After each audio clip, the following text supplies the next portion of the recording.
Surprised to hear that boating is extremely popular along our Gulf Coast. Now, a new bill is written to give you even more freedom on the water.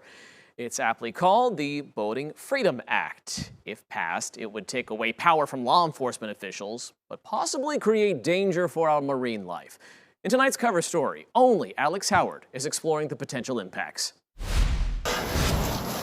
Boating is the number one thing that is to do to the state of Florida. We want to make sure that it's safe out there because there's a lot of first-time boaters. There's a lot of people that do need that extra help. Mike Murphy is the owner of Marina Mike's in Fort Myers. From his dealership, he's sold countless boats to people. And as a lifelong boater himself, he knows getting stopped on the water just comes with the territory. I really don't have a problem with getting pulled over and checking safety equipment and checking stuff like that.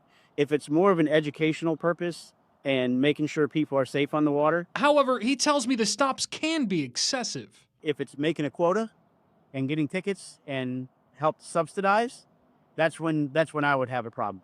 That's why Mike says he's in favor of the Boating Freedom Act, which is currently working its way through the state legislature, even receiving verbal support from Governor Ron DeSantis. Current law allows both state and also local law enforcement to pull a boater over when no probable cause or suspected violation has occurred. While laws previously passed have attempted to solve this, the problem persists, and our voters let us know.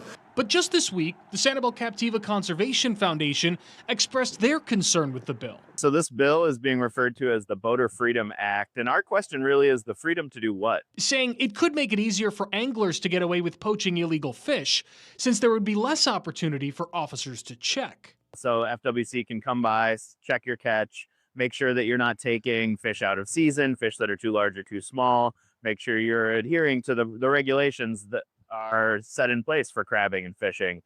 And despite the environmental concerns from SCCF, most fishermen, when you ask them, say they're not opposed to the prospect of getting stopped less while out on the water.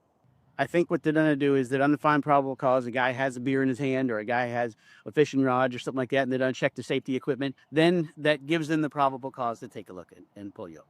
Reporting in Lee County, Alex Howard, ABC 7. All right, let's go further. Another element to the Boating Freedom Act SCCF is concerned about is the restrictions on fuel type. If passed, the bill would limit local restrictions on the kind of boat motor that's used in local water. Ding Darling National Wildlife Refuge on Sanibel is an environmentally sensitive area. Certain parts are considered non-motorized or pole or trolling zone only. That means you're not allowed to use a gas-powered motor passing through here. If the bill's passed, this could eliminate those restrictions on environmentally sensitive areas.